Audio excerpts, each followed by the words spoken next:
আসুন আমরা ছেলে এবং মেয়ের জন্য একটি বেডরুম ডিজাইন করি। এই বেডরুমটি 3.6 বাই 3.3 মিটার। লিয়াম তার 2 সন্তানের জন্য একটি ডাবল ডেকার বেড কিনেছিলেন, কিন্তু তারা বড় হওয়ার সাথে সাথে তাদের আরও গোপনীয়তার প্রয়োজন।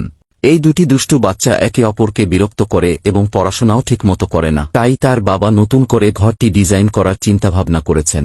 দেয়ালে দৃঢ়ভাবে লাগানোর জন্য তার খালার কাছ থেকে কিছু স্ক্রু ধার নেন। বর্গাকার ইস্পাত দিয়ে বিছানার ফ্রেমটি ঝালাই করে একটি কাঠামো প্রস্তুত করব। তারপর বিছানার উপরে একটি নরম গদি রাখব এবং দেয়ালের নরম আবরণ লাগাব। বিছানায় একটি ডেস্ক তৈরি করব, যেখানে মোবাইল চার্জ করার জন্য সকেট লাগাবো আর কিছু বইও রাখব। কাচের পার্টিশন দিব নিরাপত্তা ও সৌন্দর্যের জন্য।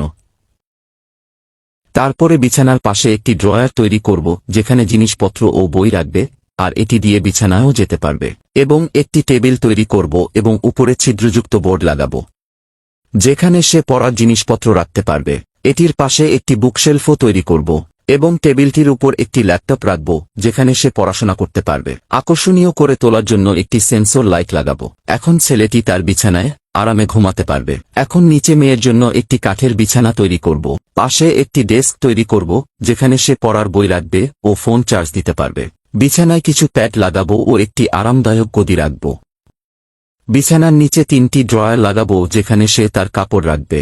এখন জানালার কাছে একটি পড়ার টেবিল তৈরি করব, তার উপর একটি ল্যাপটপ রাখব, পাশে একটি বুক সেলফও তৈরি করব। এখন সে এখানে পড়াশোনা করতে পারবে। মেয়ের জন্য পাশে একটি আলমারি রাখব, যেখানে সে তার কাপড় রাখতে পারবে, এবং পাশে আরেকটি আলমারি রাখব, যেখানে ছেলের কাপড় রাখবে। তারপর পার্টিশন দিয়ে একটি কাচের দরজা লাগাবো।